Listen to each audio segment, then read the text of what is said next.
Three senior politicians, now each in the race for Downing Street. Appointed Chancellor just days ago as his colleagues were resigning, Nadhim Zahawi is promising tax cuts and a boost to defence spending.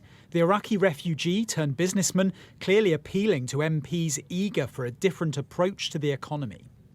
Health Committee Chair Jeremy Hunt lost out to Boris Johnson in the 2019 contest. Morning, Mr. Hunt. One of the most experienced contenders, the former entrepreneur says he wants to win back trust and grow the economy.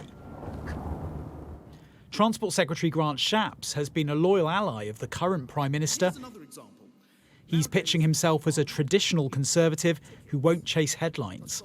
But a Cabinet Minister not standing for Downing Street is one-time bookies' favourite Ben Wallace. The Defence Secretary and former soldier had been speaking to his family about running. He now says he wants to focus on his current job. Popular with Conservative members across the country, this high-profile exit will be some relief to other contenders.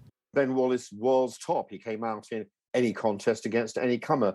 So the whole thing really is thrown pretty wide open. And on our count, we've listed 19 people who at one time or another have expressed an interest, have said they're going to run or said they may run. And that seems rather a lot to me. Kemi Badenoch is a less well-known entrant. Announcing her candidacy, the Communities Minister promised lower taxes but tight spending discipline, as well as a commitment to free speech.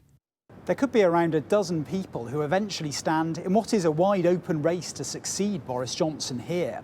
But even with only a handful already declared, we're already starting to see some important ideological differences opening up. Have you got what it takes to be PM? Former Chancellor Rishi Sunak has had the most endorsements so far, with potentially the backing of former Prime Minister David Cameron. For others in the party, though, his time in the Treasury is a turn-off. Because of his record as Chancellor, he now has to double down on the high tax position that he's taken.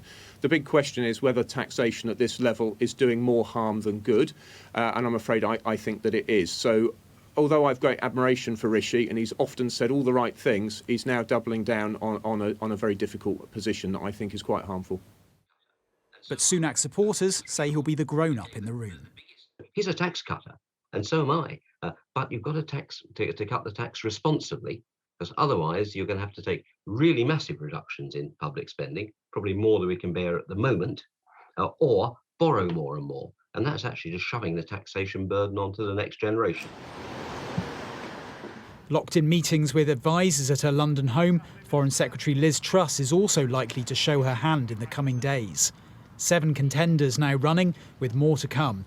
Ample choice for Tory MPs, varying paths ahead for the government and the country.